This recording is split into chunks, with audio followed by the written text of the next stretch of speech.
ఆచార్య దేవ ఏమంటివి జాతి నెపమన సూత సూత్ర కింద నిలువ అర్హత లేదందువా.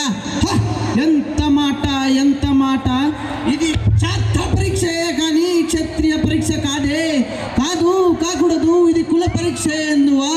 నీ తండ్రి భరద్వాజుని జననం ఎట్టిది, అట్టి చుబుక్సాకరమైన నీ సంభవం ఎట్టిది. మట్టి కుండలో పుట్టితివి కదా. నీది ఏ కులము? ఇంత ఎలా ఆస్పత్ పితామహుడు కురుకుల వృద్ధుడైన ఈ శాంతనవుడు శివసముద్రుల భార్యకు గంగా గర్భము జయించలేదా? ఈయనదే కులము. నాతో చెప్పింతు ఏమయ్యా, మా వంశమునకు మూల పురుషుడైన వశిష్ఠుడు దేవవేశ్యకు ఊర్వశీ పుత్రుడు కాడా.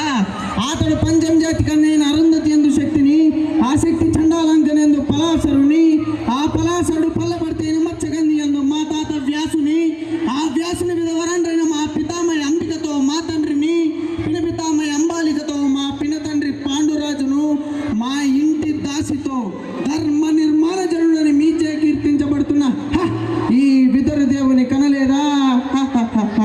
సందర్భావసను బట్టి క్షేత్రబీజ ప్రాధాన్యములతో సంకరమైన మా కురువంశము ఏనాడో కులహీనమైనది కాగా నేడు కులము అను వ్యర్థవాదములందులకు ఓహో రాచరికమా అర్హతను నిర్ణయించున్నది.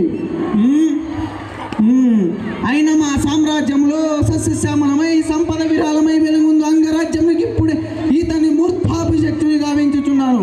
సోదరా దుశ్శాసన, అనర్గణ రత్నశక్తి కిరీటము వేగం కొనిదమ్ము.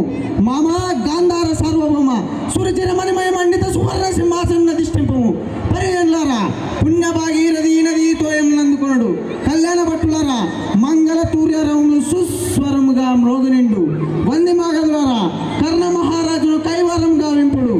పుణ్యాంగనలారా, ఈ రాధాసుతునకు పాలభాగమున కస్తూరి తిలకములు తీర్చిదిద్ది బహుజన్మ సుకృత పరిపాక సౌలభ్య సహజ కవచ కర్ష వైడూర్య ప్రభాదిత్వలికి వాంచల చెలరేగ వీరగణము యుద్ధరాల్పుడు నే ఈ సకల మహాజన సమక్షమున పండిత పరిషత్ మధ్యమున సర్వదా శతదా సహస్రద ఈ కులకలంక మహాపంకిలమును శాశ్వతముగా ప్రక్షాళనగా